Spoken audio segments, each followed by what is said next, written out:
On va pouvoir démarrer, si vous le voulez bien. Et je vais même faire les présentations parce que je vois que vous vous découvrez les uns les autres. Alors, ça sera d'autant plus justifié. Bonjour à tous, bienvenue, merci d'être là, merci d'être là et merci d'être là également pour la 3, 4, 5e table ronde du stand France Architecture. Il va y en avoir tous les jours jusqu'à demain, le matin, l'après-midi, de différents ordres et pour traiter de différents sujets. Et cette discussion aujourd'hui, elle porte sur la question des usagers, de la place des usagers dans la conception d'un projet d'architecture et d'urbanisme. On va avoir une petite heure pour discuter de tout cela ensemble en profitant de vos expériences respectives, tous autant que vous êtes. Je vous présente dans un instant Élise Giordano, Franca Malservici, Marie Tavo, Marjane Essamfar et Claude Knapik. Merci à tous les 5 d'être là. On va vraiment se nourrir de vos témoignages et peut-être d'ailleurs ouvrir un petit peu la discussion avec voilà, vous tous qui êtes juste en face de nous. Et je sais qu'il va y avoir d'autres personnes qui vont venir, qui vont s'arrêter un instant pour mieux repartir ensuite, mais peut-être pour participer tout de même à la discussion. Alors pour vous présenter, Élise, vous êtes architecte, cofondatrice de l'atelier Aino, lauréat des AJAP, les albums des jeunes architectes et paysagistes, c'était en 2018. L'agence Atelier Aino a été fondée quelques années plus tôt avec votre collègue Charlotte Lovera juste en face et puis avec Louise Dubois qui est pas là mais qui est pas très loin et qu'on salue.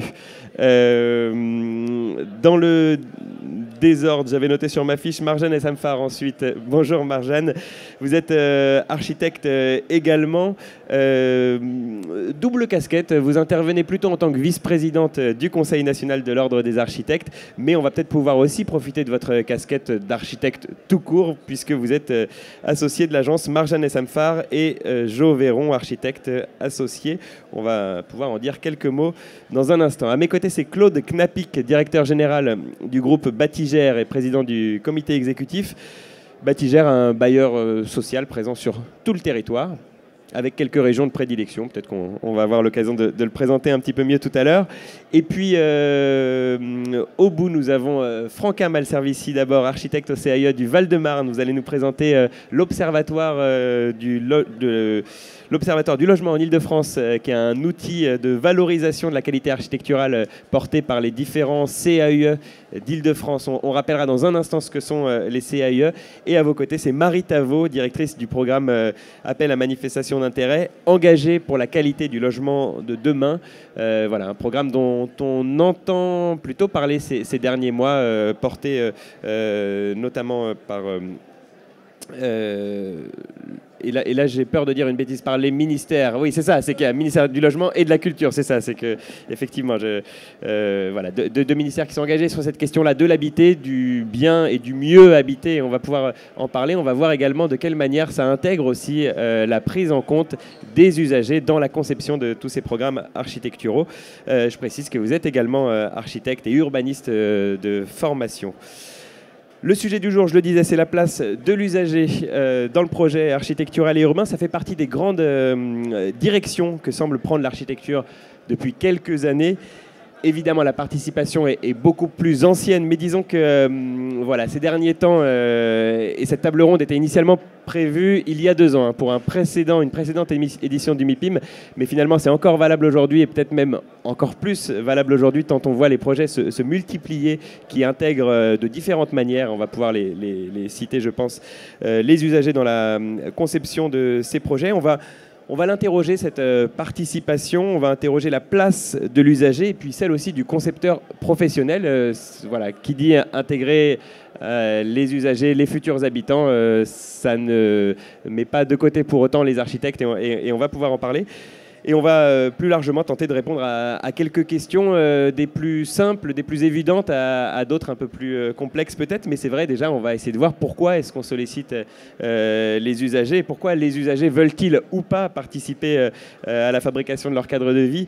On va voir aussi comment cette participation citoyenne se met en place et puis voilà, qu'est-ce que ça ouvre comme possible, mais aussi quelles en sont les limites. On va tâcher de répondre à ça tout au long de notre discussion, mais d'abord, pour ouvrir ces discussions et peut-être pour un peu mieux vous connaître les uns les autres et comprendre aussi vos points de vue sur la question, je vous ai demandé de venir avec une image chacun, et on commence avec la vôtre, Élise Giordano, architecte associée de l'atelier Aino.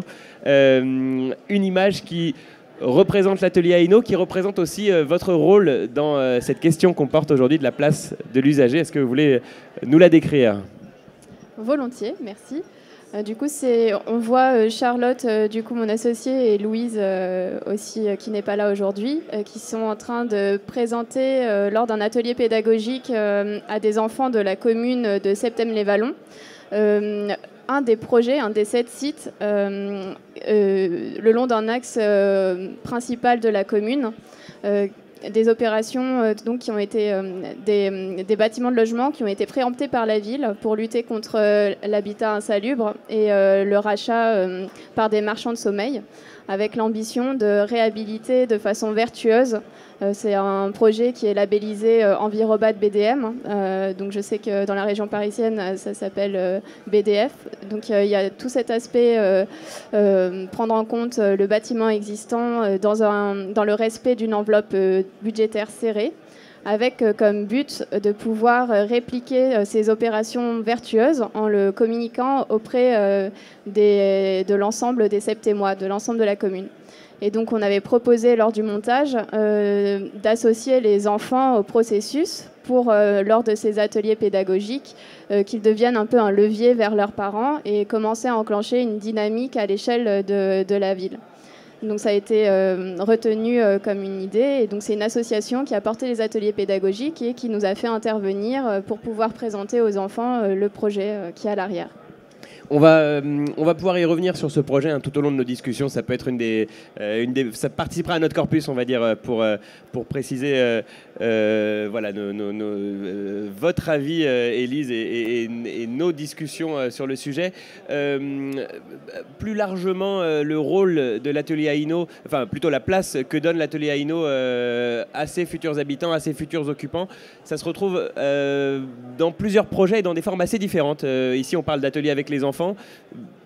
Racontez-nous un petit peu plus largement d'autres expériences que vous pouvez avoir, de chantiers participatifs, voilà. Donc, ça dépend quel type de projet et quel type de maître d'ouvrage on a. Donc c'est vrai que par exemple pour une de nos premières commandes, pour une maîtrise d'ouvrage privée, pour le coup des particuliers, on avait mis en place, parce que c'était possible, un chantier participatif afin de résoudre l'équation, pour le coup, du budget qui était un peu compliqué, avec des postes assez lourds qui avaient des répercussions, notamment la reprise d'un mur de soutènement, alors qu'on était en co-visibilité avec un monument historique.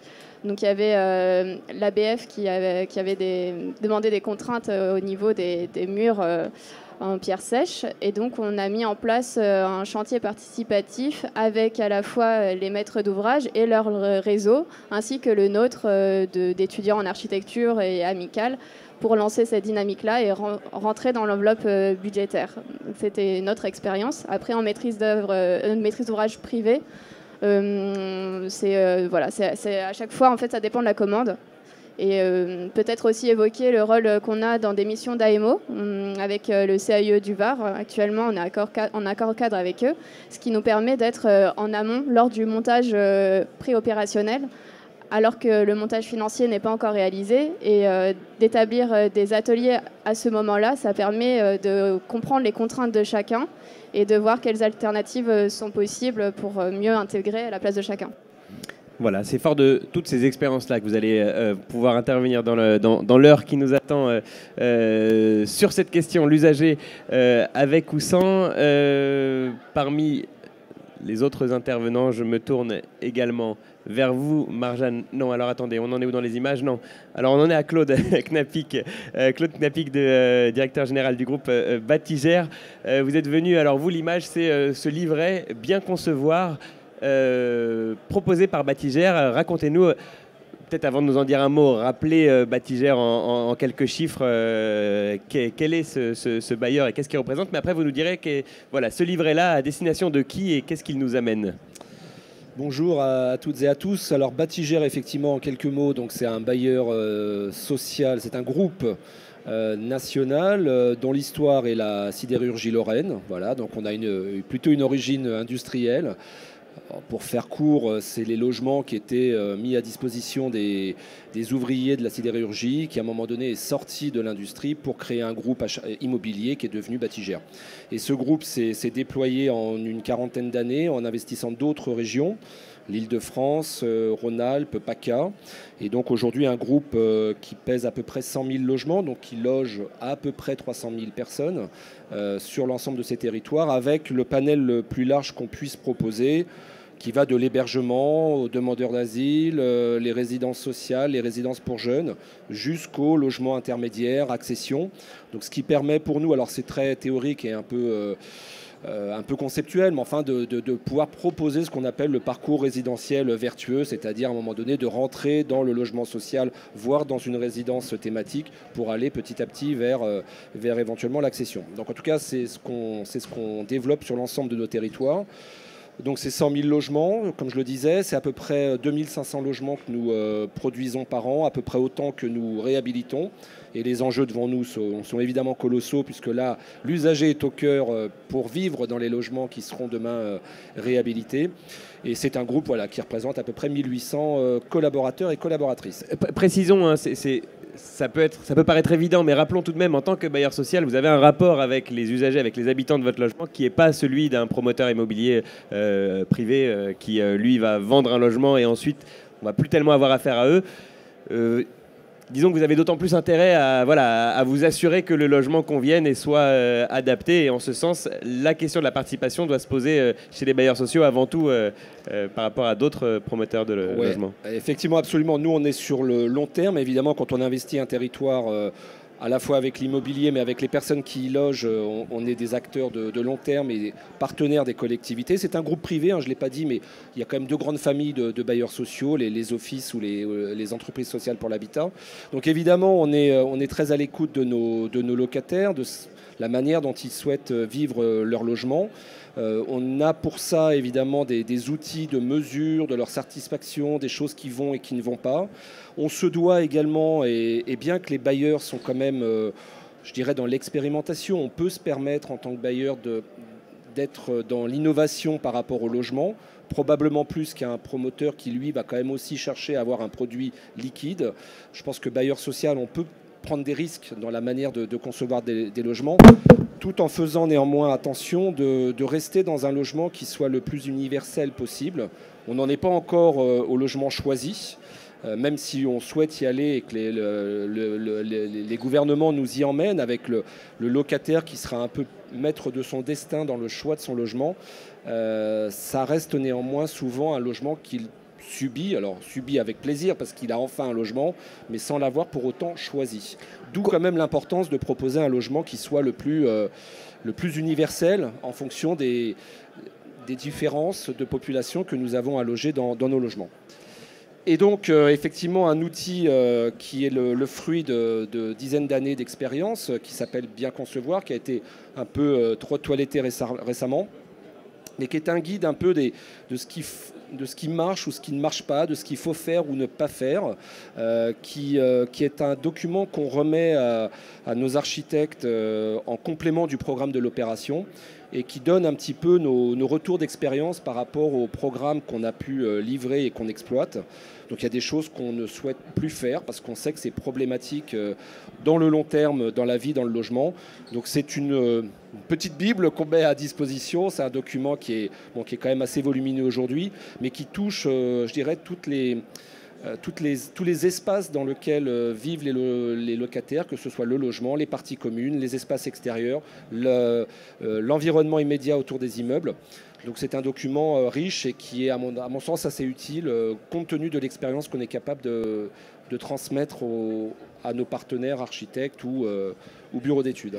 On discute cet après-midi de la place de l'usager. Alors évidemment, on va parler de participation, évidemment, on va parler de co-conception. Ce que vous nous dites, c'est que ça commence là déjà avec des retours d'expérience, en fait.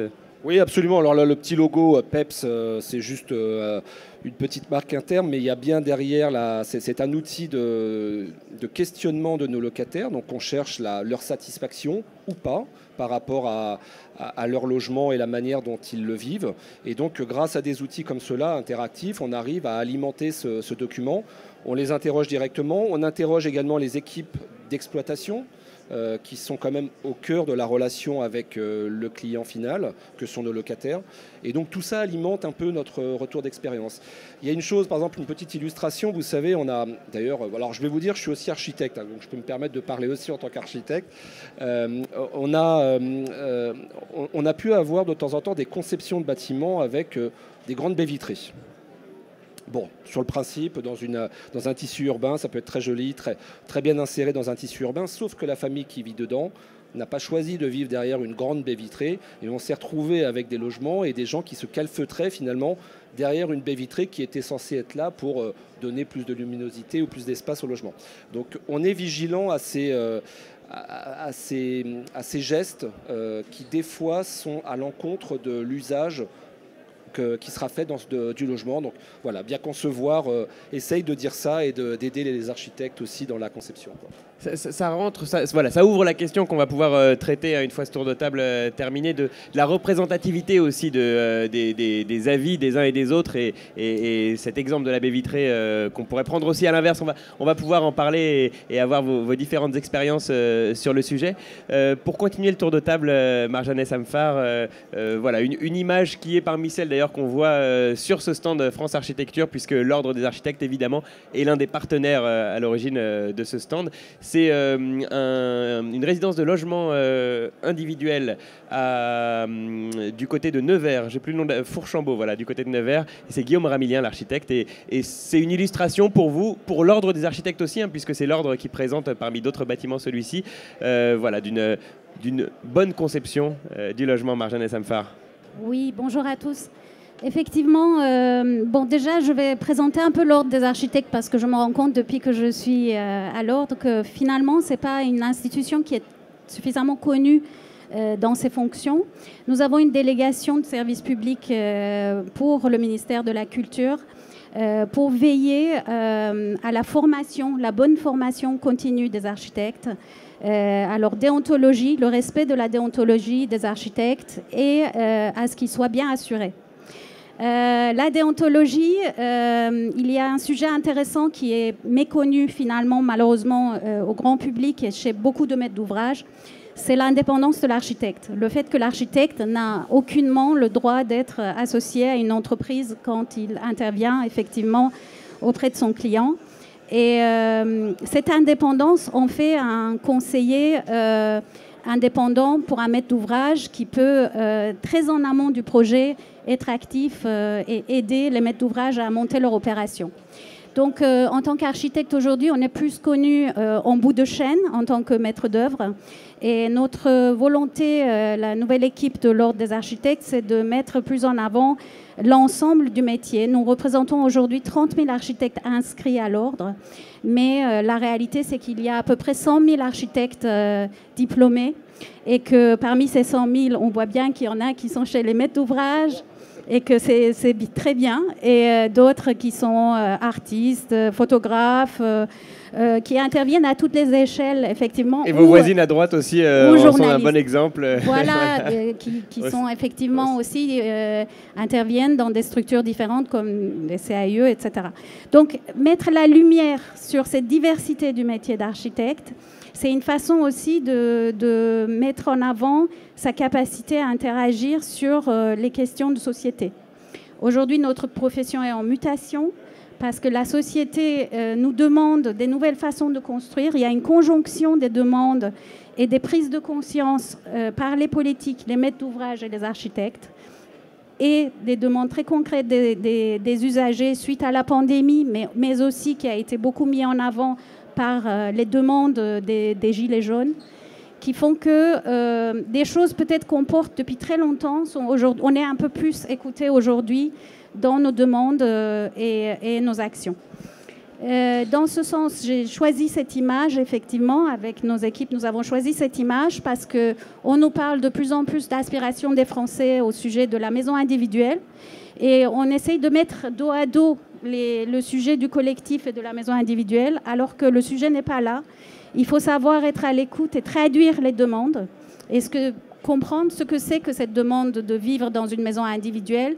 Et par des projets, notre institution essaye d'accompagner l'ensemble des rapports ou effectivement des AMI ou d'autres compétitions qui sortent, accompagner les sujets innovants sur ces sujets-là et d'être à l'écoute des demandes des usagers qu'on va développer après par la suite.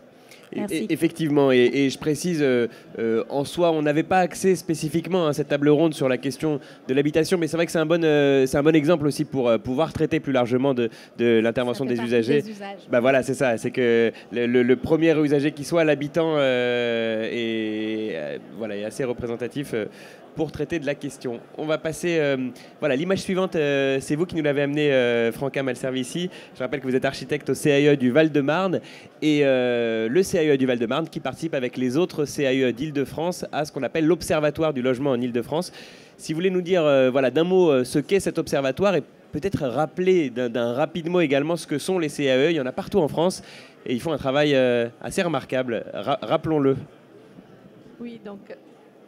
merci. Donc effectivement, les CAE qui sont présents sur ce stand pour cette action, mais aussi pour d'autres actions. Donc ce sont des associations avec des missions de service public qui ont été créées à l'échelle départementale avec la loi sur l'architecture de 1977. Et donc qui sont en fait un complément d'autres politiques publiques pour la qualité, porter vraiment la qualité architecturale et la qualité aussi dans les projets d'aménagement. Donc, Conseil d'architecture, urbanisme, environnement, c'est un nom un peu long. On oublie parfois les lettres. Voilà, ou comment ça peut se prononcer. Mais c'est vrai que les missions sont aussi multiples. C'est-à-dire, d'une part, d'accompagner les collectivités, et notamment les collectivités qui ne peuvent pas profiter dans leur service d'architectes et d'urbanistes, ce qui est le cas de beaucoup de collectivités, pour parler de cette question donc, de la présence des professionnels au sein des collectivités, et puis des missions aussi de sensibilisation à la culture architecturale et de formation, notamment pour les professionnels et là aussi pour les professionnels dans les collectivités. Donc tout, pour accompagner ces différentes missions, en effet, les CAE d'Île-de-France, ils sont engagés dans ce projet de l'Observatoire de la qualité du logement, qui était une action intéressante à la demande au départ de la DRAC et de la direction de l'architecture, pour arriver à proposer des fiches de retour d'expérience sur des projets réalisés. Alors, par rapport à la question de l'usager, notamment, ce qui est important dans ce travail, c'est d'observer des projets réalisés depuis 2 ans, donc des projets habités. C'est autre chose par rapport à tout le travail fait par les revues professionnelles qui présentent des réalisations en mettant en valeur les qualités urbaines, les qualités esthétiques, d'organisation. C'est de voir aussi qu'est-ce qui se passe une fois qu'on les habite. Depuis 2 ans au minimum, parce que dans votre corpus, on a des bâtiments installés depuis très longtemps, et justement le retour d'expérience est peut-être encore plus valable. Voilà, exactement. Donc aujourd'hui, ça existe depuis 2005, donc chaque année, il y a un appel à contribution, et puis des projets qui semblent suffisamment qualitatifs pour qu'on les analyse sont sélectionnés. Et on essaye vraiment d'avoir des critères multiples, donc l'insertion urbaine, mais aussi la distribution, l'organisation de logements, les valeurs d'usage. Et en travaillant avec les acteurs, donc le bailleur, l'architecte, la ville, si c'est la ville aussi qui a porté le projet, et en rencontrant des habitants. Voilà. Et parmi les outils de cet observatoire, on a les plans habités, vous le citiez à l'instant. Peut-être juste un mot sur les 3 plans. On a le premier plan qui est celui qu'on voit dans la revue AMC quand le bâtiment vient d'être livré. Le deuxième plan, qu'on connaît un petit peu, c'est notamment des travaux d'étudiants assez fréquents que de faire des relevés habités. Un mot sur ce troisième plan où tout le mobilier a été mis en noir.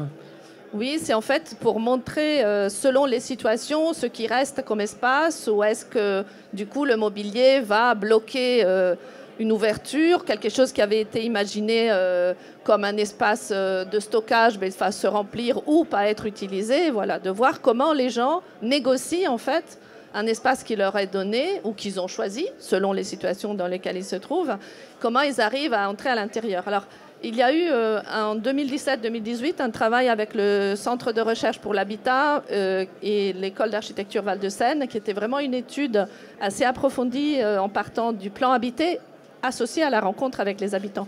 Parce que le plan habité tout seul, il n'a pas beaucoup de sens. Il faut savoir qui sont les personnes qui habitent, quelle est leur histoire et quelle est la raison de leur manière d'aménager un lieu. Est-ce que c'est une famille où il y a une grand-mère qui est arrivée, ou des enfants grands qui ne peuvent pas partir, ou une personne âgée qui est restée toute seule et qui avait des enfants avant. Donc voilà, toutes ces situations-là donnent lieu à des manières d'habiter différentes et qui du coup nous apprennent des choses par rapport à ce que disait voilà, monsieur sur comment on peut faire au mieux pour avoir des logements qui peuvent s'adapter jusqu'à un certain point naturellement à des besoins qui évoluent. Et donc, le plan habité est toujours associé à un récit qui est celui raconté par l'habitant. Et nous, toutes ces informations nous donnent aussi des éléments pour pouvoir répondre à des demandes du ministère, pour faire remonter en fait des observations qui viennent du terrain en fait. Juste avant qu'on termine le tour de table, une question peut-être soit à vous, Élise Giordano de l'atelier Aino, soit à vous, Claude Knapik de Batigère. Mais on parle là de logements qui sont occupés, dont on va s'interroger sur l'usage, comment on utilise chacune des pièces. Et à ce moment-là, évidemment, l'habitant est la meilleure personne pour en parler. Mais lorsqu'on parle d'un projet qui n'existe pas encore, lorsqu'on est en train de concevoir un logement pour demain, qui est encore aujourd'hui à l'état de réflexion, qui peut nous aider qui peut aider l'architecte à concevoir ce logement? Enfin, de quels usages on peut parler avec des habitants dont on n'est peut-être même pas sûr qu'ils vont venir dans ces logements-là? Claude Knapik. Peut-être pour répondre à la question, effectivement, de toute façon, je crois qu'un projet se conçoit dans un tandem très fort entre la maîtrise d'œuvre et la maîtrise d'ouvrage. Je ne crois pas au geste seul de l'architecte et je ne crois pas, je dirais, à la décision seule du maître d'ouvrage. Donc il faut vraiment que les deux travaillent de pair. Les bailleurs que nous sommes avons dans nos équipes aussi des gens qui sont quand même issus, et tant mieux, de l'architecture. Je pense que ça ouvre quand même le regard, la discussion possible aussi avec les équipes de maîtrise d'œuvre. Nous, on s'est doté aussi de compétences en interne parce qu'on s'est rendu compte que certains architectes ne se posaient pas toutes les questions de l'ameublement ultérieur des logements. Et donc comment on installe un lit, comment on ouvre une porte qui ne va pas tous les matins coincer contre la commode, et qui sont les petits irritants du quotidien, mais qui rendent la vie impossible dans un logement, surtout quand évidemment la famille s'agrandit et qu'il peut y avoir de temps en temps suroccupation. Donc je crois que c'est vraiment un dialogue qui doit s'installer, et surtout de se projeter à l'intérieur de ce plan et de se dire que c'est demain un lieu où on y vit et comment on va y vivre, quoi. Donc voilà, donc c'est beaucoup d'échanges, des fois un peu musclés entre les deux équipes, mais c'est comme ça qu'à mon avis, on arrive à sortir un projet de long terme et pérenne, parce que vous l'avez dit, les choses évoluent, les familles de plus en plus se décomposent, se recomposent, on a du mal à gérer de la mobilité dans notre parc HLM, parce qu'évidemment on est sur des territoires tendus où il n'y a pas assez de logements, et donc on doit aussi gérer des logements qui doivent aussi appréhender les évolutions des compositions familiales, ce qui est un enjeu à mon avis assez important pour demain, quoi. Élise Giordano, le projet que l'on voyait tout à l'heure, c'est de la réhabilitation. Hein, donc c'est des habitants qui sont déjà sur place et qui vont réfléchir à faire évoluer le logement. Oui, je voulais rebondir là-dessus parce qu'il y a aussi des expérimentations qui existent. Et notamment là, pour ce projet-là, l'AMO avait déjà travaillé sur un projet avec un bailleur social dans lequel, pendant le temps de la conception, ils avaient associé, visé, ciblé des futurs habitants qui ont pu être associés au montage pendant les études de conception. Et on a trouvé ça intéressant de pouvoir le proposer aussi pour ce projet-là, d'autant qu'il y avait dans notre groupement une sociologue qui était impliquée. Et donc, pour ce parcours résidentiel, permettre de voir comment certains habitants pouvaient effectivement habiter sur place et pouvaient rester au sein de ces logements, mais pas forcément, et comment les nouvelles personnes pouvaient être intégrées pendant la phase conception et le temps du chantier volontiers pour commencer à prendre les marques, notamment parce qu'il y avait des questions sur les espaces partagés et de commencer à voir règlement intérieur, gouvernance, comment en fait encadrer pour que une fois le départ de l'équipe, ce ne soit pas juste des belles idées qui ne prennent pas, mais que ça puisse s'ancrer et perpétuer les idées. Et on va voir comment tout ça, on va voir au fur et à mesure de notre discussion, on termine le tour de table tout de suite, mais on va voir comment tout ça aussi peut se généraliser, parce qu'on est quand même sur des cas assez particuliers où on va connaître des locataires, ce qui, on y reviendra peut-être juste après, mais ce qui évidemment n'est pas toujours forcément le cas. Pour terminer les présentations, Marie Tavot, je rappelle que vous êtes directrice du programme de l'appel à manifestation d'intérêt engagé pour la qualité du logement de demain. Et vous êtes venu avec une répartition des différents projets qui ont été lauréats de cet appel à manifestation d'intérêt. Et vous les avez classés selon le type de logement. Si vous voulez nous dire un mot de là, mais peut-être juste avant, rappeler effectivement ce qu'est cet ami engagé pour la qualité du logement de demain. Merci. Alors, je ne sais pas si... Voilà. Oui, ça fonctionne. Merci beaucoup. Alors, en effet, cette image, elle est un peu techno, mais en même temps, elle est assez intéressante, puisque d'abord, elle sera évidemment jamais publiée, parce que c'est vraiment un document de travail, on va dire, qui a fait suite à l'analyse des candidatures que nous avons faites. Pour rappeler l'appel à manifestation d'intérêt engagé pour la qualité du logement de demain, c'est un programme qui a été donc lancé, vous le disiez David tout à l'heure, à la fois par qui est porté par le ministère de la Culture et le ministère du Logement, suite notamment à différents rapports, le rapport Pierre-René Lemas sur la qualité du logement social et le référentiel sur la qualité du logement de Laurent Girometti et François Leclerc, qui ont tous les deux donné à voir certaines, on va dire, une baisse de qualité générale sur la question du logement ces dernières années, que ce soit à la fois sur des questions de confort, de hauteur sous plafond, de rapport à la nature notamment, de flexibilité des plans, etc. Suite à ces rapports, donc le programme a été lancé et puis nous avons reçu le 18 février 201 candidatures qui ont été analysées, d'où on va dire ce camembert des différentes typologies qui ont été analysées. Et puis la semaine dernière, le jury a sélectionné 97 projets lauréats, dont 20 projets qui seront incubés. C'est des projets, c'est à l'échelle, c'est des projets à l'étape du projet encore, tous en conception. Voilà, on a différentes étapes de maturation des projets, mais bien souvent, la plupart des cas de figure, ce sont des projets, on va dire, préopérationnels. Il faut rappeler que l'AMI porte sur l'ensemble du territoire national, donc ultramarin et métropolitain, puisque nous avons eu des candidatures notamment en Guyane et à Mayotte, que les projets portaient sur du neuf et de la réhabilitation. Nous avons eu 25% des candidatures, des 200 candidatures qui portaient sur de la réhabilitation notamment. Les projets sélectionnés, les 20 incubés, on a 40% de projets qui font de la réhabilitation. Donc ça, c'est aussi très important à noter pour cette notion de production du logement. Et puis, ce qui était important aussi, c'est ce que vous disiez tout à l'heure, c'est que l'AMI, il permet aussi de replacer une chaîne d'acteurs de la manière assez horizontale, c'est-à-dire d'avoir à la fois, les candidatures étaient portées par à la fois donc une maîtrise d'ouvrage, une collectivité et un maître d'œuvre. Dans un des cas, l'autre cas, le maître d'œuvre n'était pas encore choisi, et également une structure de recherche. Donc c'est un peu la spécificité aussi, cette structure de recherche. Et donc, lorsque nous avons fait l'analyse des 200 candidatures pour arriver à la sélection, finalement, donc sur ces 200 candidatures, on a vu qu'il y avait des tendances sur la question du logement qui apparaissait. Et ces tendances, on les a classées sous la forme de 9 familles de projets. Et on voit que la place de l'usager est extrêmement transversale dans ces différentes familles.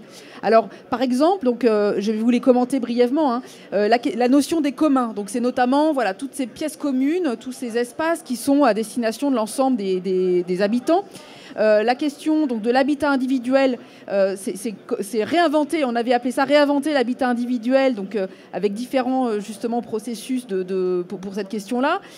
Des projets vraiment processus qui portent sur la démarche, donc je vais vous en présenter un tout à l'heure. La question des logements pour tous, donc notamment l'intégration des populations fragiles, des étudiants, etc.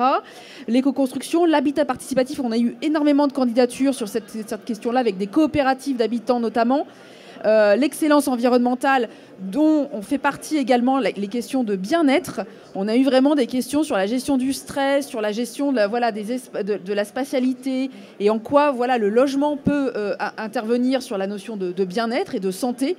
Le logement abordable avec notamment 2 questions, donc la baisse des coûts de construction, avec la baisse justement sur la question des matériaux, mais aussi le bail réel et solidaire qui fait son entrée de plus en plus dans les projets, et puis la modularité et l'évolutivité des espaces. Voilà, c'est vraiment sur la question des plans, etc. Donc c'est vraiment les tendances, on va dire, qui sont en cours sur la question de la production du logement. Oui, voilà, ce que vous nous dites, c'est qu'en fait, à travers cet AMI, en fait, à travers cet appel à manifestation d'intérêt, c'était bizarre de le dire autrement, on a une photographie de ce qu'est la production du logement. On imagine que les candidatures sont assez représentatives de ce qui se conçoit aujourd'hui, et donc c'est un tableau qui peut être pas une transcription absolument fidèle, mais ça représente ce que l'on met en avant aujourd'hui dans la conception du logement.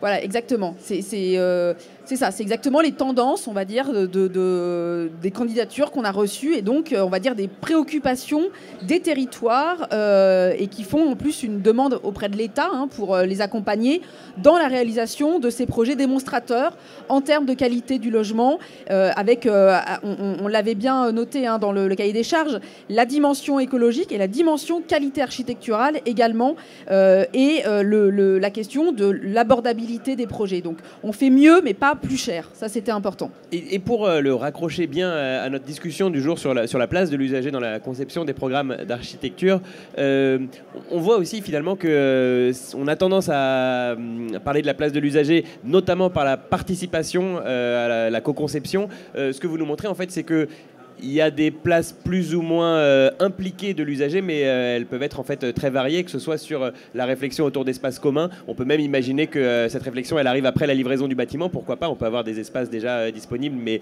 l'usager s'implique plutôt dans l'usage qu'on va en faire. Ou bien la question de l'habitat participatif qui est à plus de 10%, ce qui est quand même assez remarquable. Je ne crois pas que c'est la part qu'on a dans le logement existant aujourd'hui en France. Oui, tout à fait. Alors c'est vrai qu'on a des exemples, par exemple, d'intégration des usagers, à la fois très en amont, c'est-à-dire, comme vous le disiez tout à l'heure, donc le rôle de l'architecte en tant qu'AMO, justement dans des projets pour participer à la programmation des opérations en lien avec la maîtrise d'ouvrage, et puis jusqu'à même après la livraison, avec notamment l'évaluation, par exemple, des indicateurs de consommation d'énergie auprès des locataires. Donc on a vraiment un suivi-évaluation des projets à travers justement l'utilisateur. Et puis, de nombreuses équipes qui se sont additionnées d'assistants à maîtrise d'usage, qui sont aussi des compétences, on va dire, de plus en plus fréquentes dans les opérations immobilières. Un petit mot peut-être, Franca Malservici du CAE du Val-de-Marne. Vous venez particulièrement aujourd'hui nous parler de l'Observatoire des logements, de la qualité architecturale des logements en Ile-de-France. Cet état des lieux de la création architecturale d'aujourd'hui, est-ce que vous y retrouvez quelque chose du patrimoine architectural d'Ile-de-France, patrimoine architectural d'Île-de-France, ou alors est-ce que on sent que les cartes sont un petit peu rebattues ces dernières années? Je ne sais pas si vous avez de votre position une vision quantitative de ce qui se fait, mais en tout cas au moins par rapport à au bâtiment que vous présentez dans le cadre de cet observatoire. Alors, donc dans le cadre de l'observatoire, c'est vrai que chaque année, l'idée c'est de s'intéresser à quelque chose qui semble d'actualité. Donc, il y a eu aussi des projets participatifs, par exemple, qui ont été analysés. Depuis 2 ans, on est sur la réhabilitation de logements ou de bureaux en logement, par exemple, en concertation avec la DRAC, parce que c'était un vrai sujet et qu'en Ile-de-France, c'est un énorme sujet, on va dire, puisqu'on a tout un patrimoine bâti très important patrimoine immobilier, hein, dans le sens patrimoine immobilier, et aussi patrimoine architectural. Les deux se croisent sur un territoire important avec des projets de rénovation urbaine qui comprennent des réhabilitations. Et donc, c'était très intéressant de voir là aussi quel est l'intérêt de ces opérations, qui sont souvent aussi une opportunité, d'une part, pour profiter de bâtiments qui ont peut-être des aménagements, des dimensionnements qui ne sont pas ceux du neuf aujourd'hui, de proposer dans des réhabilitations de bâtiments plus anciens des typologies plus inédites, et de réinventer parfois aussi en réalisant des duplex là où il n'y en avait pas, en réunissant, en redivisant des logements. Donc ça donne une autre marge, alors que, on va dire, on pourrait, par un préjugé, penser que ces réhabilitations sont des situations contraintes.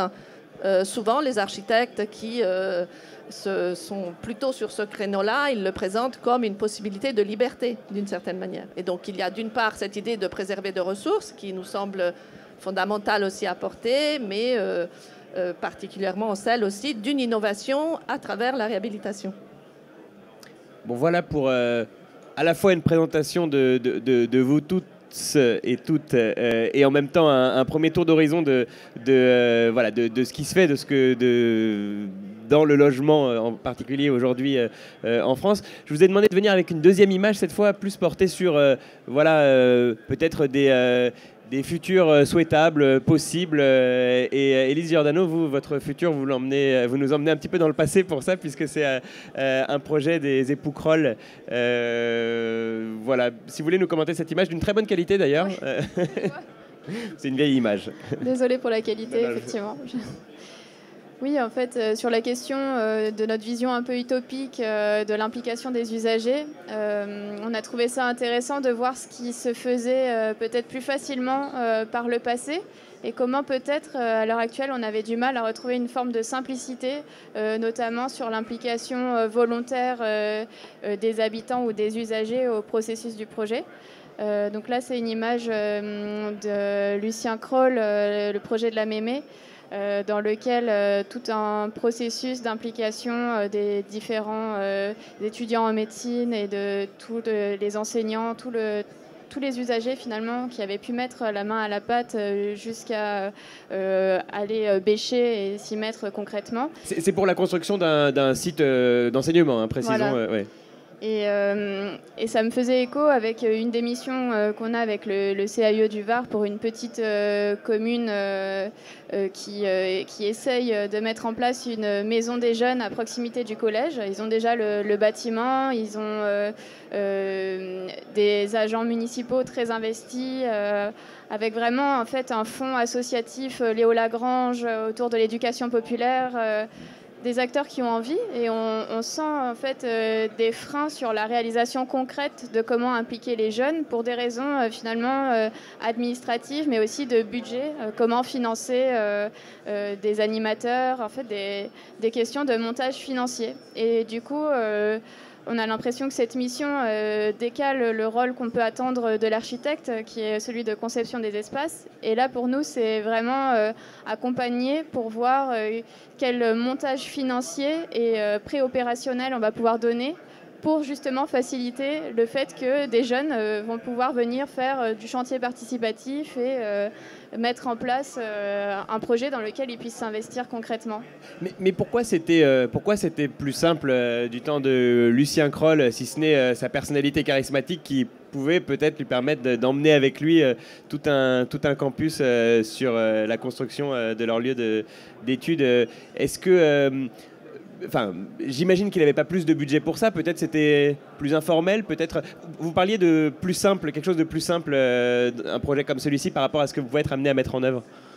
Peut-être que déjà le monde associatif avait une forme effectivement de simplicité sur la façon de dire on va agir et il n'y a pas de question de responsabilité. J'ai l'impression que quand même les communes actuellement, enfin je sais pas, hein, je suis peut-être trop jeune pour le coup pour avoir un retour vraiment sur ces aspects-là, comment ça fonctionnait à l'époque, mais de ce qu'on entend de personnes qui ont connu les années 80 ou 70, les foyers, tout ce qui est foyer jeune en tout cas, il y avait vraiment cette autoconstruction qui était possible et on voit qu'actuellement ça n'existe plus dans le territoire. Donc il y a bien eu une évolution qui fait que actuellement c'est plus difficile à mettre en place, ce qui ne veut pas dire impossible. Je pense qu'il y a quand même des moyens et c'est pour ça que justement on s'y penche pour voir avec quels appels à projets, quelles subventions, comment en fait retrouver des montages pour remettre en place des choses qui existaient déjà. Peut-être du côté de l'ordre des architectes, Marjane Assamfar, je ne sais pas qu'est-ce que l'ordre peut mettre en œuvre concrètement pour participer, pour aider à ce type de projet-là. Je ne sais pas si c'est de l'ordre du législatif ou bien si c'est quelque chose, ne serait-ce que diffuser un petit peu ces connaissances-là. Mais est-ce que c'est une question qui se pose à l'ordre? Alors, je sais que vous avez un mandat de 3 ans qui a démarré il y a quelques mois et que vous avez beaucoup de choses sur la table à mettre en œuvre pendant ces 3 ans, mais est-ce que on s'intéresse aujourd'hui du côté de l'ordre des architectes à comment mieux faire participer les usagers, comment mettre en œuvre plus de projets participatifs? Oui, ce qui est intéressant quand on est à l'ordre national des architectes, c'est qu'on est très proche effectivement du pouvoir législatif et on peut intervenir très en amont quand les rapports sont en train d'être faits, les commissions sont constituées, ont vu des projets de loi qui vont sortir par la suite. Et effectivement, à partir du moment où on n'a pas une posture corporatiste et qu'on met en avant le fait que l'architecture est d'intérêt public et qu'en tant qu'architecte, on est partie prenant là-dedans, les portes s'ouvrent et on nous écoute. Et aujourd'hui, on se réjouit du fait qu'on nous invite dans la plupart de ces commissions et qu'on peut participer activement à faire des remontées du terrain. Parce qu'on a un maillage sur le territoire qui est assez important. Les 30 000 architectes qui nous font part des difficultés ou des situations ou des centres d'intérêt qu'ils rencontrent de la part des usagers et des maîtres d'ouvrage sur le terrain. Et que nous, en les récoltant, on va pouvoir agir autant que possible, remplir cette mission de conseil dont je parlais aussi à une échelle institutionnelle et interagir. Voilà. Là, sur ce point en particulier, est-ce que l'ordre et peut-être les CAE et peut-être puisque Marie Tavaux vous représentez 2 ministères presque à vous seul, est-ce que c'est pas déjà juste de la mise en relation, de la sensibilisation à cette manière de faire du projet? On parlait à l'instant avec Élise Giordano du CAE qui l'aide sur la participation des citoyens. Peut-être que tout un tas d'autres structures et peut-être moins liées à l'architecture et à la fabrique de la ville que le CAE peuvent aussi s'intégrer dans tout ça. Je pense à toutes les structures de quartier peuvent aussi participer à cette fabrication du logement. Est-ce que c'est est-ce qu'il n'y a pas des mises en relation qui peuvent être facilitées, mais je ne sais de quelle échelle ça marcherait, peut-être Marie Tavaux.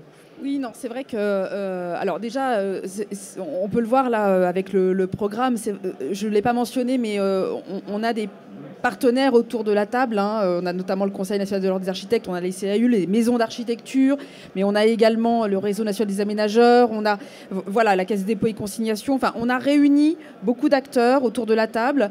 Ce qui a été aussi très intéressant, c'est que les maîtres d'ouvrage qui ont répondu sont extrêmement diversifiés. On a eu aussi des promoteurs, des maîtrises d'ouvrage publics, privés. On a un projet lauréat qui est porté par 2 habitants, et qui monte sa coopérative pour créer des logements.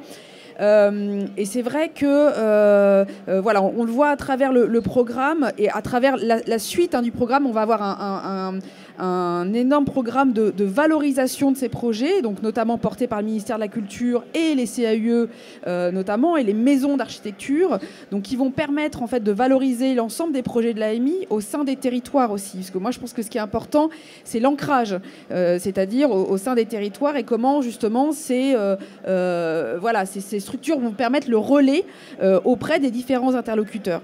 Et on l'a vu, là, c'est cette AMI qui était portée par ces 4, on va dire, compétences de façon horizontale, ça les a rapprochés, enfin ils nous le disent en fait, le projet les a rapprochés autour d'une même idée d'expérimentation à candidater. Voilà. Et c'est vrai que ça, c'est, on va dire, on a eu beaucoup d'échos aussi par rapport à l'annonce des lauréats la semaine dernière. C'était vraiment un rassemblement de la communauté des architectes, de la communauté autour de cette fabrication du logement, aussi des entreprises. Il ne faut pas oublier, on avait des entreprises justement de construction, par exemple en béton de bois. Enfin voilà, et c'est ça qui est assez intéressant, c'est cette émulation des différents acteurs autour du logement. On va continuer sur voilà, quelques images de ce qui se fait, de ce qui peut se faire. Et là, vous prenez votre autre casquette, Marjane Essamfar, parce que ça nous intéresse aussi de voilà, vous représenter tous les architectes en tant que vice-présidente de l'Ordre des architectes, parce que vous êtes vous-même, vous avez vous-même une pratique de maîtrise d'œuvre. Et on a là un projet qui répond d'une certaine manière à cette question de la place des usagers dans la conception d'un projet. Alors, c'est vrai que vous m'avez demandé d'illustrer par quelque chose qu'on avait fait à l'agence. Moi, ce qui me semble important à travers ce projet, c'est de souligner que l'architecture, c'est l'art de la commande. Et que jeune architecte, quand on a réalisé ces logements, notre maître d'ouvrage, bailleur social Aquitanis à Bordeaux, a été très réceptif et demandeur de l'innovation, entre guillemets, de nouvelles idées, de nouvelles façons de faire. Et ça date d'il y a 13-14 ans, ce projet, et on commençait déjà à se poser la question mais finalement, les Français qui demandent des maisons, est-ce qu'il n'y a pas une autre façon de traduire cela en leur offrant dans du collectif les mêmes agréments autant que possible? Aujourd'hui, c'est encore beaucoup plus d'actualité. Nous sommes tenus plus que jamais à construire des logements désirables, abordables, mais soutenables. La soutenabilité, ça passe par la question du ZAN, qu'il faut qu'on porte désormais tous ensemble. L'assiette foncière en France, finalement, c'est une assiette collective qu'il va falloir partager intelligemment. Je pense que les Français commencent à être mûrs sur le sujet de la soutenabilité. Ils trient leurs déchets, ils mettent le plastique d'un côté, le verre de l'autre. Ils commencent à acheter responsable, vouloir manger avec des démarches de circuit court. Et je pense qu'il est temps, et ils sont prêts pour nous, architectes, on leur parle, et maîtres d'ouvrage, on leur parle du circuit court et la soutenabilité de la construction sur le peu de terrain qui nous reste. Et dans ce sens, si on arrive avec des solutions où on anticipe la demande des usagers à travers des observatoires ou autres qu'on a pu sonder et les traduire, on peut arriver à ce type de situation où à l'époque on passait pour des fous de vouloir superposer des maisons qui ne sont pas mitoyennes. Ce sont des appartements qui sont superposés en maison. Et chaque appartement est séparé de l'autre par son espace extérieur, des terrasses assez généreuses sur double niveau parce qu'en quinconce. Et avec une attention particulière qui était portée sur le fait que même si la cuisine est dans le salon, qu'elle puisse avoir une fenêtre pour une modularité dans le temps, qu'on puisse fermer cette cuisine en fonction de la demande des habitants. Il y a eu beaucoup de questions posées aussi sur la lumière, la présence de la lumière naturelle, d'où cette idée que les 4 façades puissent être ouvertes. Effectivement, que ce soit traversant, pas seulement dans les 2 sens, mais dans les 4 sens. Ça a été rendu possible dans ce projet par effectivement les coursives qui sont à l'extérieur. Et ce qu'on voit dans le plan, c'est la partie qui est teintée en jaune, c'est la partie semi-collective sur les coursives. Et tout ce qui est en gris clair, ce sont des terrasses privatives de chaque logement. Et finalement, ce sont des locataires de bailleurs sociaux qui investissaient, qui allaient habiter là-dedans. On ne les connaissait pas à l'avance, mais on a essayé d'anticiper leurs demandes à travers ce qu'on avait, nous, mais aussi le maître d'ouvrage pressenti dans les besoins de chacun. Voilà. Et alors, on continue. Je vois que le temps file, alors on va faire défiler effectivement ces différents projets avec lesquels vous êtes venus chacun. Et on continue avec vous, Claude Knapik. On est à Paris, dans le 19e arrondissement. Ce sont c'est des logements conçus par l'agence Nomade Architectes. Oui, c'est ça. Et effectivement, c'est aussi un clin d'œil au MIPIM de présenter une opération de 6 logements. Quand on voit les dizaines de milliers de mètres carrés en verre et acier qu'on voit dans les allées avec les belles maquettes, l'architecture, c'est aussi ça, c'est aussi la dentelle urbaine, c'est ces petites opérations qui permettent de faire la ville. Alors cette opération, c'est pas tant le projet architectural que je voulais présenter, parce qu'évidemment on aurait pu présenter plein d'autres opérations tout aussi réussies. C'est plutôt la démarche, parce que c'est quand même une démarche très intéressante qu'on a pu mener à Paris. Alors évidemment portée par la ville aussi, qui nous a quand même soutenus dans cette démarche, sur de l'habitat social participatif. Et donc c'est quand même une expérience qui est peut-être certainement difficile à renouveler, ou alors il faudrait la cadrer différemment. Mais on a pu faire un appel à intérêt à des futurs locataires d'habiter cet immeuble. Donc on a reçu 200 dossiers de candidature. On a pu ensuite identifier 3 candidats pour chaque logement qui matchait avec la composition qu'on avait imaginée par rapport à la typologie. Et enfin, on a pu désigner 6 familles de locataires avant même que le bâtiment soit construit. Donc c'est quelque chose de très innovant, parce qu'évidemment le logement social, c'est pas ça. C'est-à-dire que c'est quand même un secteur qui est très administré, qui est très réglementé, et tant mieux, mais qui néanmoins est complexe, et on arrive plutôt en bout de course avec le locataire, et donc c'est très rare de l'avoir avant. Donc là, on a eu la chance de les avoir au moment de la conception. Et donc l'agence Nomade, nous, Batigère, on a pu travailler avec eux pour essayer de les associer à la conception du bâtiment, de faire en sorte qu'ils s'approprient aussi ces logements et les parties communes, parce que très souvent, autant la sphère privée est appropriée, mais les parties communes peuvent l'être plus difficilement, et donc de voir qu'est-ce qui ferait que les locataires, les futurs usagers pouvaient se les approprier. Donc voilà, c'est une opération, je crois, assez unique. Il n'y en a pas beaucoup en France qui se sont faites sur ces bases-là, mais je trouve intéressant de réfléchir à la manière d'associer les locataires, dans le cadre d'une location choisie et non pas subie, à la conception du bâtiment. Alors, ils se sont également, parce que c'est un bâtiment qui a évidemment pas mal de prouesses écologiques, c'est un bâtiment passif, donc je ne rentre pas dedans parce que ce n'est pas l'objet de la table ronde. Par contre, on les a incités à réfléchir à la manière de vivre dans cet immeuble. Donc il y a même eu des répartitions de tâches, je dirais, d'exploitation de cet immeuble pour limiter les charges des locataires, parce que c'est aussi ma responsabilité de faire en sorte que l'immeuble ne coûte pas cher en exploitation, et donc de faire en sorte que les gens puissent éventuellement également y contribuer dans leur quotidien. Voilà, donc c'est une toute petite opération, mais qui est très innovante dans la manière dont on peut associer très en amont les locataires du parc social à la conception d'un bâtiment. Mais justement, puisqu'on est sur du parc social, et peut-être que j'ai une question que je pourrais poser à tout le monde ensuite, mais quelle est la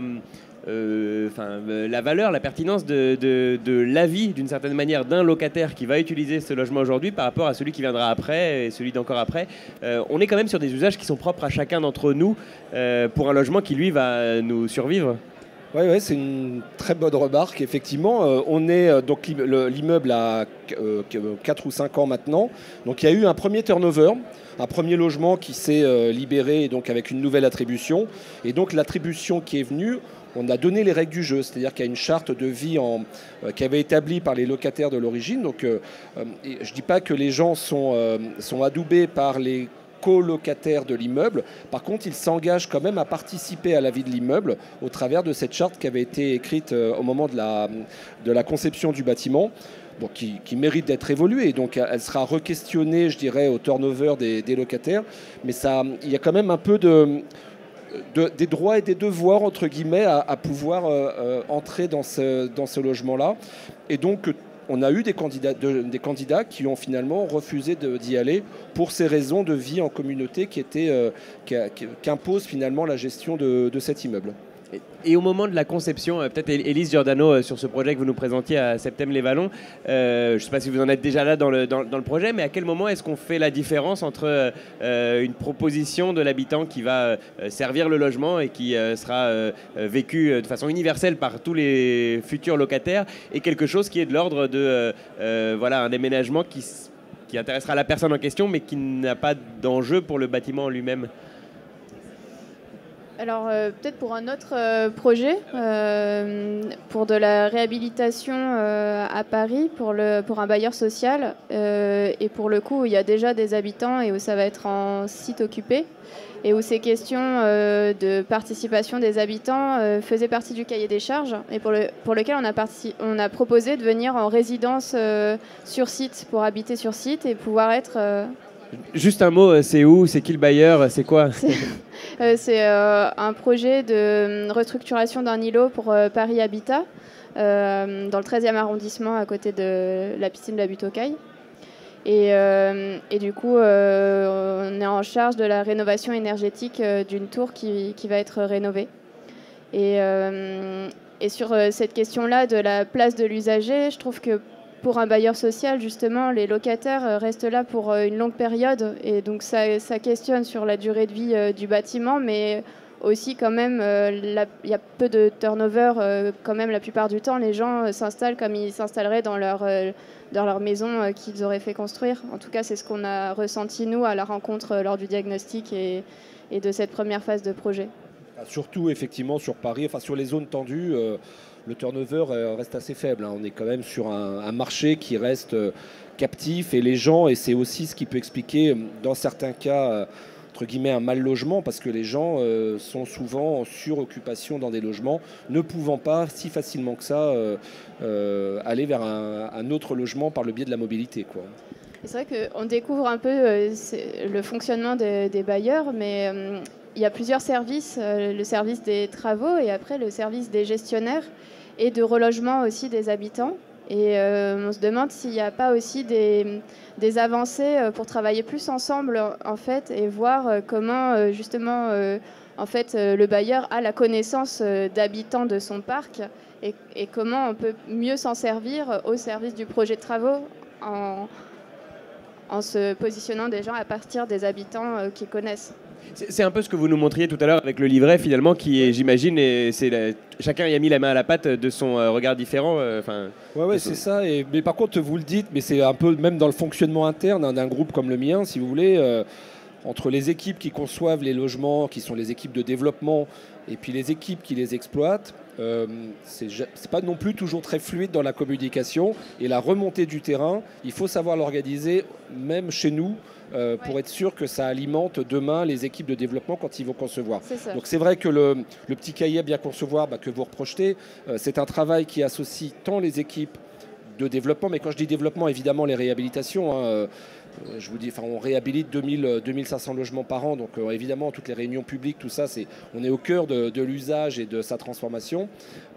Ce cahier bien concevoir, il est fait tant par les équipes immobilières que d'exploitation, et souvent on prend d'ailleurs beaucoup des équipes d'exploitation. Par exemple, une illustration là aussi du vécu. On a beaucoup d'architectes, alors c'est des modes aussi, les volets coulissants, les volets à barodage, bon ça il y a des vagues comme ça. Bon, là en ce moment on voit revenir par exemple les garde-corps barodés.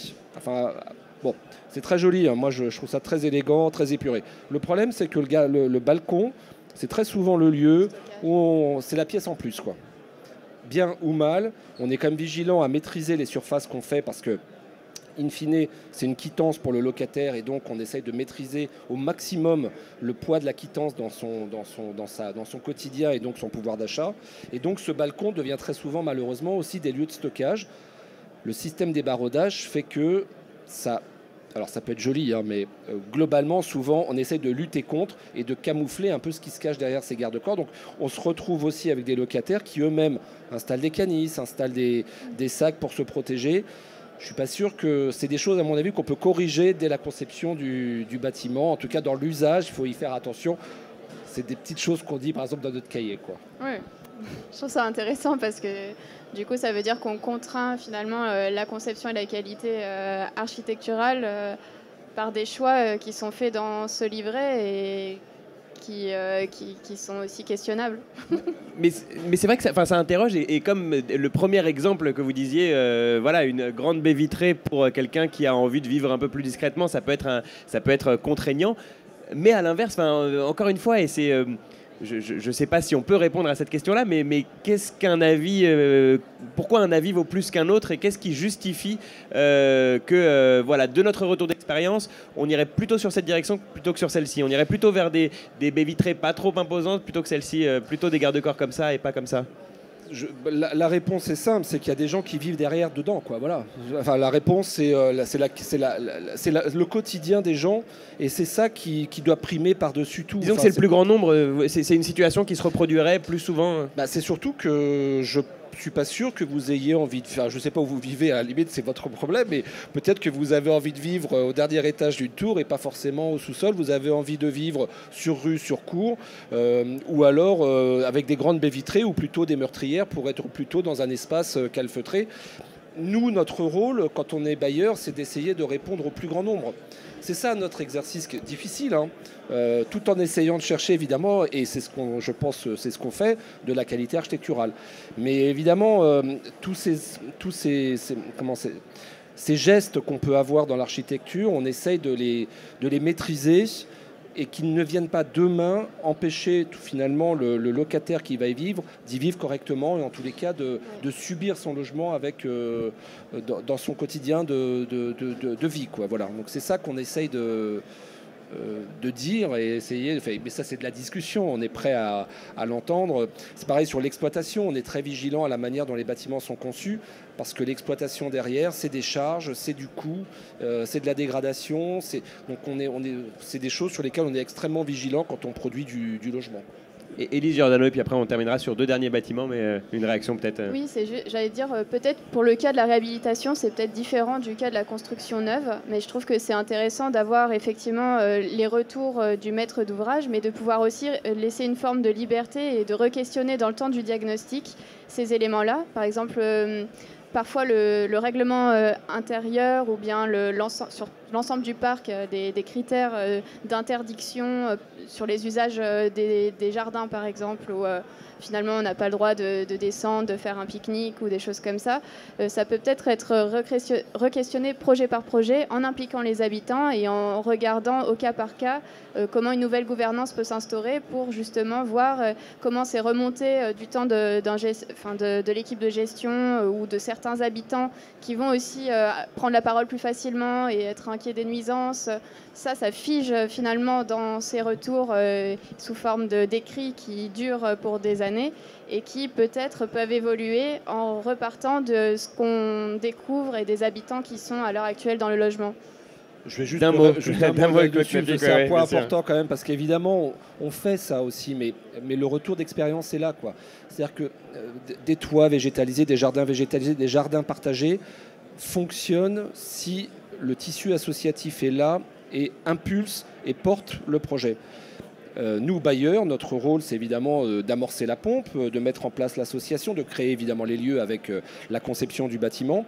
Le problème, on s'est rendu compte sur l'expérience, c'est qu'une fois que l'association est partie, le relais des locataires en place est rare, pour ne pas dire inexistante, quoi. Et donc, si on n'a pas derrière un moteur associatif qui vient porter ce sujet-là, l'expérience qu'on a, alors elle vaut ce qu'elle vaut, elle n'est pas non plus évidemment nationale et à notre humble hauteur, montre que ça ne fonctionne pas, quoi. Donc comment la travailler, il y a des choses à inventer. On continue le débat juste après, et je m'y grefferai aussi avec plaisir.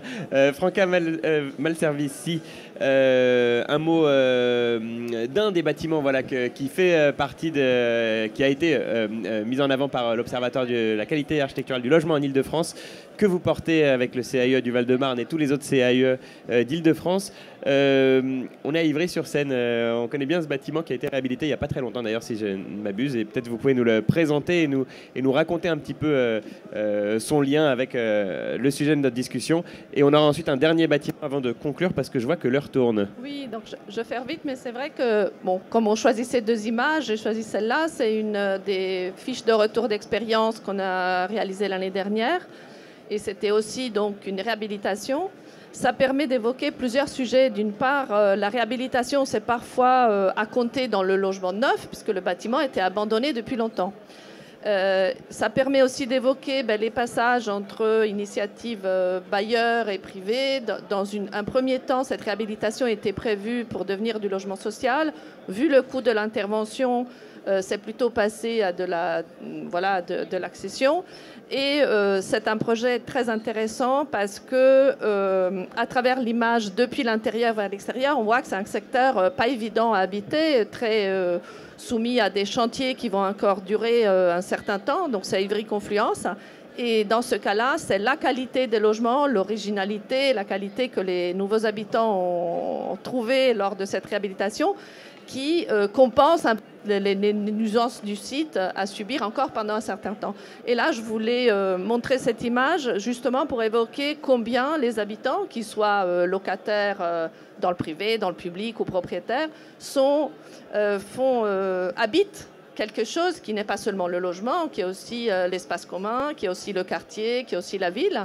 Et que donc, il y a un partage. On peut vivre dans un logement petit, être content parce qu'il y a un jardin en bas qu'on partage, ou peut-être chercher autre chose. Voilà, selon ses propres attentes, il y a une compensation entre tout ça. Et c'est là l'enjeu aussi. La même situation génère une appréciation de la part des habitants qui est particulière, justement. Et là, c'était aussi pour évoquer le travail de rencontre avec les habitants à travers la rédaction des fiches. Parce que justement, nous avons pris contact avec les copropriétaires, nous avons visité quelques logements pour créer ces plans habités et on a du coup écouté l'avis de ceux qui étaient à l'intérieur qui nous disaient les avantages et les inconvénients, ce qu'ils appréciaient, mais ils ont tellement contents de cette rencontre qu'ils ont permis qu'on propose une visite parce que ça fait partie des initiatives qui sont liées à l'Observatoire pour la qualité du logement, c'est les visites d'opération et donc accueillies par les habitants, ce qui est très rare dans le privé. Donc voilà, c'était pour faire écho à ça et aussi à toute l'initiative du ministère de Patrimoine 20e. Et donc voilà, ce sont des bâtiments de l'atelier Montrouge très intéressants, donc qui associent où cet réinvestissement par les habitants, par un nouveau projet, aussi une manière de promouvoir et garder des créations architecturales qui font l'identité de ces territoires. Et on va terminer, si vous le voulez bien, avec un dernier bâtiment. C'est deux derniers bâtiments. C'est vous, Marie Tavo, qui est devenu avec. Voilà, qui ont été présentés dans le cadre... Lauréat même, voilà. Lauréat de l'AMI, engagé pour la qualité architecturale du logement. Qualité du logement de demain. C'est un peu long, mais on va s'y faire.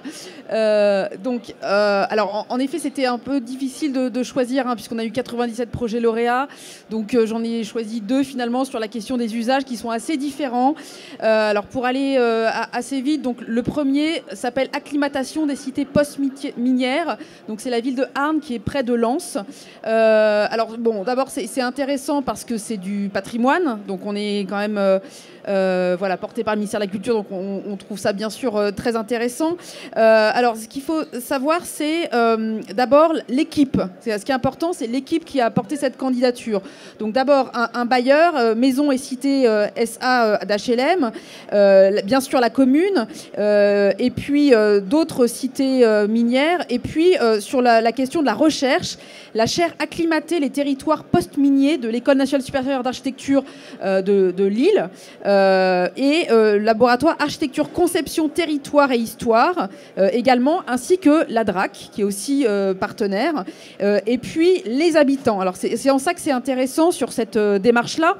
Il faut savoir que le bailleur, bien sûr, a un parc immobilier très important. Là, l'expérimentation ne porterait que sur 20 logements, mais à terme sur 20 000. Et l'idée, c'est donc d'innover notamment sur la question de l'auto-réhabilitation en milieu très social. Donc par les habitants eux-mêmes notamment, à travers donc, des ateliers de transmission de la compétence des matériaux biosourcés, grâce notamment à une permanence d'une architecte qui est sur place d'ailleurs. Ça rappelle un projet quand même. En plus, on est dans le nord de la France. On pense évidemment au travail de Patrick Bouchin avec Sophie Ricard à Boulogne-sur-Mer, où on avait cette question de la permanence, tout à fait. La réhabilitation. Exactement. On est vraiment sur, là notamment sur la tendance des projets processus, justement. Hein. Voilà. Et donc, ce qui est intéressant, justement, c'est la manière dont les habitants vont eux-mêmes participer à la réhabilitation de leur logement. Donc, la question de l'appropriation, la formation sur les matériaux biosourcés, l'intégration du numérique comme un outil de partage. Alors, je vous donne un petit peu les éléments de leur candidature, hein, mais ce sont les éléments forts. Et puis également, la réalisation de prototypes à échelle 1, avec une maison témoin, etc. Voilà. Et donc, on voit bien que là, en fait, ce qui est intéressant aussi, c'est vraiment la question sociale, bien sûr, d'intégration des habitants.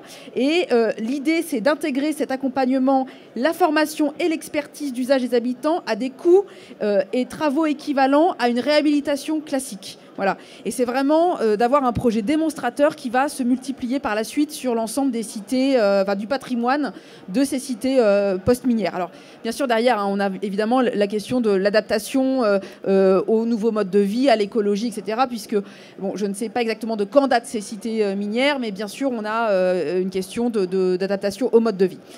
Donc voilà pour le premier projet en réhabilitation, donc sur la question du processus. Et le deuxième projet, il est complètement différent, mais voilà, c'est un projet qu'on a reçu qui est un projet un peu, on va dire, inédit.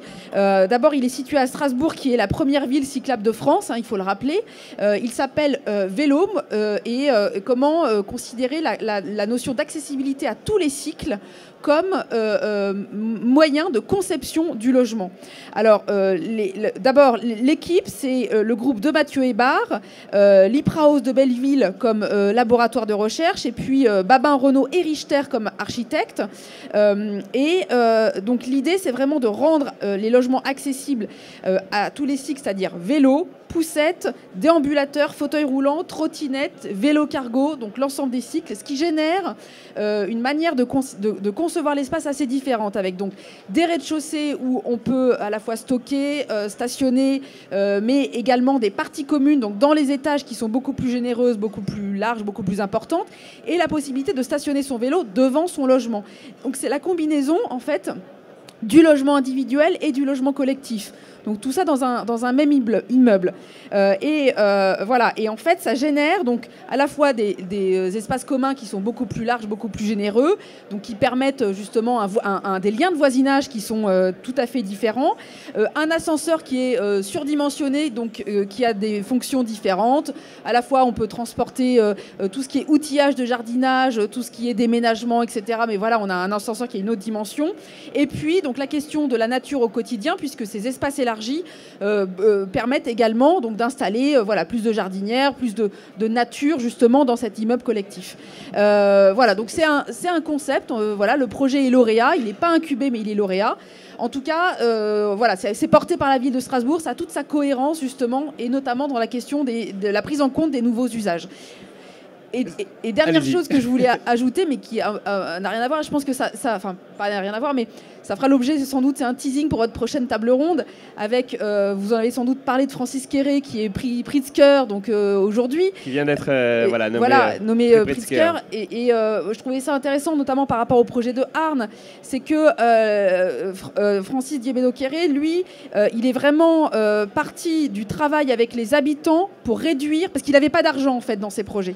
Donc, du coup, c'était comment inclure, justement, les usagers et les habitants. Donc, notamment au Burkina Faso, on est vraiment sur un territoire complètement différent, mais comment les intégrer à la conception, à la construction, en les formant notamment, parce qu'il y a une question d'économie de moyens qui est présente. Et voilà, et ça, je trouve que aujourd'hui, par les temps qui courent, de crise, etc., on va être amené de plus en plus, il me semble, à justement faire des économies en intégrant les usagers et la population. Deux projets en tout cas pour terminer, voilà, qui illustrent bien tout le spectre de ce que peut être l'implication des usagers dans la conception d'un projet. D'un mot, parce que ces deux projets nous donnent envie de voir les 95 autres. Est-ce qu'on les retrouve quelque part ou vous voulez... Alors pour l'instant, on a la liste de l'ensemble des projets sur le site internet Engagé pour la qualité du logement de demain, avec les 20 incubés. On n'a pas encore de visuel, mais voilà, ça sera tout l'objet d'une valorisation de l'ensemble de ces projets, une grande exposition à la Cité de l'Architecture et du Patrimoine, qui sera itinérante, le lancement de l'incubateur le 23 juin de cette année notamment. Voilà, donc on va lancer une campagne de valorisation. Pour l'instant, toutes les informations sont sur le site internet du programme. Bon, j'espère que je vous ai pas trop contraint dans les discussions, Claude. Et Batigère, 2 projets quand même retenus, donc on est Ah très heureux. voilà. Alors, je ne les ai pas choisis, mais... Bon, j'espère, voilà. Si on continue la discussion peut-être sur un café juste à côté, parce que on avait beaucoup de choses à se dire sur toutes ces questions-là et le temps est là, c'est limité. Je remercie vivement le ministère de la Culture, l'AFEX et l'agence Luciole qui m'ont aidé pour préparer tout cet événement. Et puis un grand merci à vous pour votre participation et puis à vous pour votre écoute attentive. Très bonne journée.